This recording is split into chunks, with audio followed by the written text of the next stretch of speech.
کے پی میں security forces کی خفیہ اطلاعات پر 2 کارروائیاں، 11 خوارج جہنم واصل۔ ISPR کی جانب سے بتایا گیا کہ سیکیورٹی فورسز نے شمالی وزیرستان ضلع میں خوارج کی موجودگی کی اطلاع پر انٹیلیجنس بنیادوں پر کارروائی کی۔ کارروائی کے دوران اپنے دستوں نے خوارج کے ٹھکانے کو مؤثر انداز میں نشانہ بنایا اور شدید فائرنگ کے تبادلے کے بعد 6 خوارج کو جہنم واصل کر دیا۔ ضلع قرم میں پولیس اور سیکیورٹی فورسز نے ایک اور مشترکہ انٹیلیجنس بنیادوں پر کارروائی انجام دی، جس میں فائرنگ کے تبادلے کے دوران 5 خوارج کو ہلاک کر دیا گیا۔ پاک فوج کے شعبہ تعلقات عامہ کے مطابق ہلاک ہونے والے بھارتی سرپرستی یافتہ خوارج سے اسلحہ اور گولہ بارود بھی برآمد ہوا۔ خوارج سیکیورٹی فورسز اور قانون نافذ کرنے والے اداروں کے خلاف متعدد دہشت گرد سرگرمیوں اور بے گناہ شہریوں کی ٹارگٹ کلنگ میں ملوث رہے تھے۔ ISPR کی جانب سے مزید بتایا گیا کہ علاقے میں موجود کسی بھی دوسرے بھارتی سرپرستی یافتہ خارجی کے خاتمے کے لیے سرچ اور کلیئرنس آپریشن جاری ہے۔ ٹرمپ نے ایک بار پھر پاک بھارت جنگ رکوانے 8 طیارے گرنے کا ذکر کر دیا۔ وائٹ ہاؤس میں صحافیوں سے گفتگو کرتے ہوئے امریکی صدر نے کہا کہ میں نے پاکستان اور بھارت سمیت 8 جنگیں رکوائیں، اور پاکستانی وزیر اعظم نے بھی کہا کہ میں نے جنگ رکوا کر لاکھوں جانیں بچائیں۔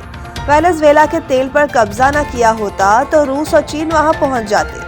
ٹرمپ امریکی صدر نے وینزویلا پر گفتگو کرتے ہوئے کہا کہ وینزویلا اور امریکہ کے پاس دنیا کا 55% تیل ہے اور روس اور چین میں تمام تیل خرید سکتے ہیں جو امریکہ یا وینزویلا سے چاہتے ہیں۔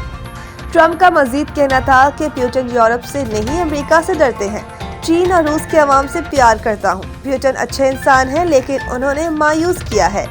ہم نہیں چاہتے روس یا چین گرین لینڈ جائیں۔ امریکی صدر ٹرمپ کا کہنا تھا کہ گرین لینڈ نہیں لیتے تو آپ کا اگلا پڑوسی روس یا چین ہوگا۔ فی الحال گرین لینڈ سے متعلق مختلف پہلوؤں پر غور جاری ہے اور گرین لینڈ کے لیے رقم پر بھی ابھی بات نہیں ہو رہی۔ اس علاقے کے مالی معاملات پر فیصلہ بعد میں ہوگا۔ ترکی نے پاک سعودی دفاعی اتحاد میں شامل ہونے کی خواہش ظاہر کر دی۔ امریکی جریدہ میڈیا ادارے بلومبرگ نے دعویٰ کیا ہے کہ پاکستان، ترکی اور سعودی عرب کے دفاعی اتحاد مشرق وسطیٰ اور اس سے بہت آگے تک طاقت کا توازن تبدیل ہو جائے گا۔ خیال رہے کہ پاکستان اور سعودی عرب نے گزشتہ برس مشترکہ دفاعی معاہدے پر دستخط کیے تھے، جس میں لکھا گیا تھا کہ کسی ایک ملک کے خلاف جارحیت دونوں ملکوں کے خلاف جارحیت تصور کی جائے گی۔ پاک سعودی معاہدے کی یہ بات نیٹو اتحاد کے آرٹیکل 5 کی طرح ہے اور ترکی پہلے سے نیٹو اتحاد کا رکن ہے۔ بلومبرگ کے مطابق ترکی کو پاک سعودی دفاعی اتحاد میں شامل کرنے کے لیے تینوں ملکوں کے درمیان معاہدہ جلد ممکن ہے۔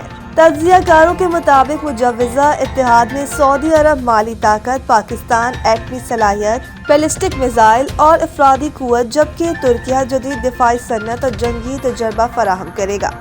ترکیہ پاکستان اور سعودی عرب کو 5ویں جنریشن کے کان فائٹر پروگرام میں شامل کرنے کا بھی خواہش مند ہے۔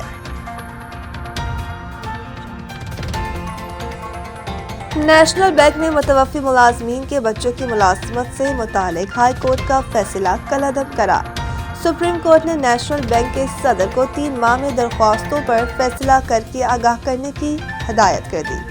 سپریم کورٹ نے 2019 اور 2022 میں دی گئی درخواستوں کو اس وقت کی نافذ پالیسی کے تحت دیکھنے کا حکم دے دیا۔ سپریم کورٹ نے کہا کہ متوفی ملازمین کے بچوں کی درخواستیں برسوں تک زیر التوا رہیں، کوئی فیصلہ یا رد عمل سامنے نہیں آیا۔ جنرل پوسٹ آفس کیس کا فیصلہ سابقہ پالیسیوں پر ماضی سے لاگو نہیں ہو سکتا۔ سپریم کورٹ کے فیصلے اصولاً مستقبل پر لاگو ہوتے ہیں جب تک عدالت خود نہ ماضی کا ذکر کرے۔ سپریم کورٹ نے قرار دیا کہ 2011 کی پالیسی موجودہ نافذ درخواستوں کے وقت نافذ تھی۔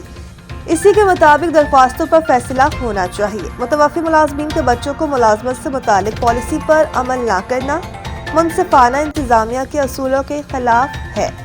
سندھ ہائی کورٹ نے متوفی ملازمین کے بچوں کی ملازمت سے متعلق آئینی درخواست جنرل پوسٹ آفس کیس کی روشنی میں مسترد کر دی تھی۔ آئرلینڈ کا T20 ورلڈ کپ کے لیے اسکواڈ کا اعلان۔ تفصیلات کے مطابق آئرش ٹیم کی قیادت ایک بار پھر تجربہ کار اوپنر اور T20 فارمیٹ میں سب سے زیادہ رنز بنانے والے پال سٹرلنگ کریں گے، جبکہ وکٹ کیپر بلے باز لوکرین ٹکن نائب کپتان ہوں گے۔